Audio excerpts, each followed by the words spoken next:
Hello everybody, welcome back to the channel. So today we are going to be talking about the royal weapon set, the current weapon set that is in the Starglitter shop, and why, especially as a free-to-play player, you should definitely consider picking it up. The royal weapons, at least in my opinion, were heavily slept on in their first edition in the shop. Most people wanted to spend their Starglitter on Fate so they can do more summons. Some people wanted to get Razor, and now it has made its grand return. You can refine it, and trust me, you definitely want it. But before we dive into things, I do want to pat myself on the back. I want to hype myself up and also plug myself just a little bit. I just hit affiliate on Twitch, which is a huge milestone for me. We now got channel points. You can now sub. We got emotes. If you have yet to check out the stream, then go head over to twitch.tv/Spinecar, where you can watch me live after every single upload and pretty much every single morning, 9:30 a.m. PST.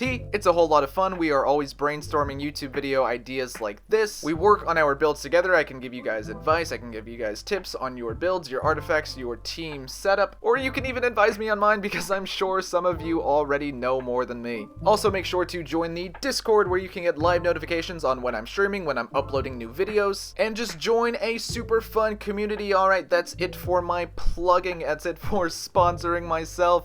Enjoy the rest of the video. Now, getting back to the royal weapons, of course, the most important thing is that effect. So after 5 hits, your crit rate goes up by 40% at 0 refinement. Basically, what this weapon set does is give you 2 stat buffs. You have, of course, that 37% attack boost at level 80, and then, of course, that 40% crit rate boost. This effect allows you to invest all of your artifacts, all of your substats into crit damage, into attack percent, because the effect will proc a crit. This weapon set was definitely meant for main DPS, which my Chi-Chi is not, but I'll go ahead and show you guys what I have on her anyway. So basically, all of my substats are in crit damage. The only reason my headpiece is attack percent as the main stat instead of crit damage or even crit rate is because she's not technically my main DPS. Again, she's my healer, and her healing scales off of her base attack, which is busted, by the way. But for any other character for your main DPS, you want that mask, you want that headpiece invested into crit damage or crit rate if you want smaller but a lot more consistent crits. Then, looking at her final stats, we have around 2200 base attack. The crit rate is super low at 27%, but that damage is more than decent. Again, if I had the right artifact equipped, if I had the right headpiece, it'd be around 30% higher. I think that at this point in the game, everyone can agree that good crit stats are pretty much a requirement for DPS characters at those higher adventure ranks and world levels, especially if you don't have the best luck when it comes to summoning. Not too many people want to spend their hard-earned primogems on the weapon banner, and we all know how difficult it is to find those perfect artifacts with crit rate and damage substats. So because of that, I don't think you will find a better, more attainable weapon than the royal set. One of the best things about this set is that there's no cooldown between stacks, so if you're going for one huge hit to Oko enemies like a Mona charge attack after using her burst, then you can count out those first 5 hits to proc the max crit rate before using her charged attack. And if you're thinking to yourself, well, the Witsith is still a better catalyst for Mona, don't worry, I agree. I'm not saying this is the best weapon set or even the best 4-star weapons in the game, not by any stretch of the imagination, but not everyone has the Witsith. For free-to-play players, in terms of availability, it's a very easy pickup with very, very important effects, especially in those later portions of the game. As you guys can see with Chi-Chi, even though her base rate is only 27%, almost half of the hits I'm landing are crits, because even after just 3 swings, that rate shoots up above 50, and again, with a crit damage headpiece equipped, she would be hitting even harder. Yeah, I may be getting a little bit of help from the rain with the freeze, but my non-DPS Chi-Chi is able to take out this Fatui agent with really no problems, with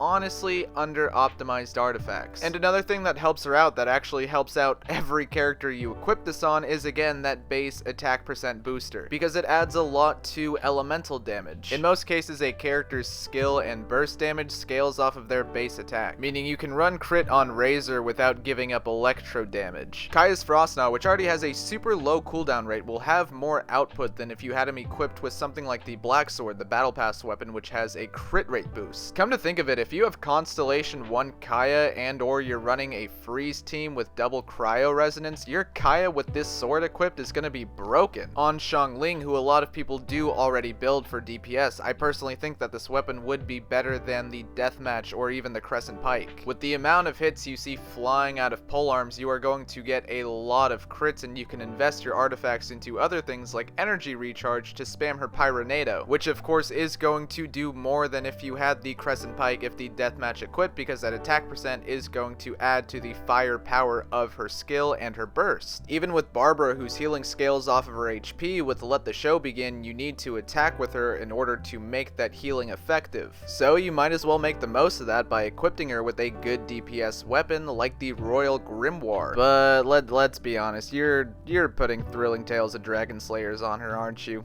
Aren't you? Yep, you're doing it. I'm doing it. Everyone's doing it. Barbara and Dragon Slayers go together like Ningguang and my undying love and affection. And speaking of Ningguang, she is also a great person to put the Grimoire on for DPS because of the way her normal attacks stack with her charge attack and the way Jade Screen stacks with her Star Shatter. She always has a lot of hits being thrown out, and more hits equals more crits, baby. I think you guys get the idea by now. This weapon set is fantastic for every aspect. It's good for just DPS. It's also good adding damage to your elemental abilities, as well as putting stuff into crit. As far as attainable 4-star weapons go, this set as a whole is by far the most well-rounded. But if some of you are still conflicted about whether or not it is worth spending your Starglitter on, which is always so rare, I completely understand. If there are characters in the shop or going to be in the shop soon that you really want, it's more than reasonable to save for them instead. We already talked about how good C1 Kaya is. You can definitely make the argument that constellations in most cases are more important than weapons. But when it comes to buying fates, you can get one of these royal weapons for half of what it would cost you to get 5 intertwined fates, which is half of a 4-star pity roll that might not even be the character you want. But if you are only a few summons away from proccing the 5-star on a raid up banner that's ending in a few days, then yeah, definitely go for that. Just keep in mind that refinement 1 on these royal weapons, that crit rate at max stack shoots up to 50, at which point you can afford to invest even less into crit rate when it comes to artifacts, and even more into damage, into attack percent, into whichever other stat you want. So if you aren't shooting for any particular character, you're rolling just to roll, just for the thrill of it, then I would 100% recommend investing into one of these weapons instead. But that is it. That is all I've got for you guys today. I hope I was able to in some way persuade you to at least consider spending your Starglitter on the royal weapons set. What are your opinions on these weapons? Are you contemplating switching your main DPS over to one of them? If that is the case, then I would highly recommend checking out the stream. As I mentioned earlier, I like helping my viewers out with their own builds, so if you are thinking about it and you would like a second opinion, then I would be more than happy to help. I am live after every single upload, but if your time zone, your schedule conflicts with when I am live, then you can also join the Discord. The link to that is in the About section of the channel, as well as my Twitch. Don't forget to give the video a like if you enjoyed the content you saw today, and subscribe if you haven't already. We've got some very fun projects in the works. My name, as always, is Spinecar, and I will see you all next time!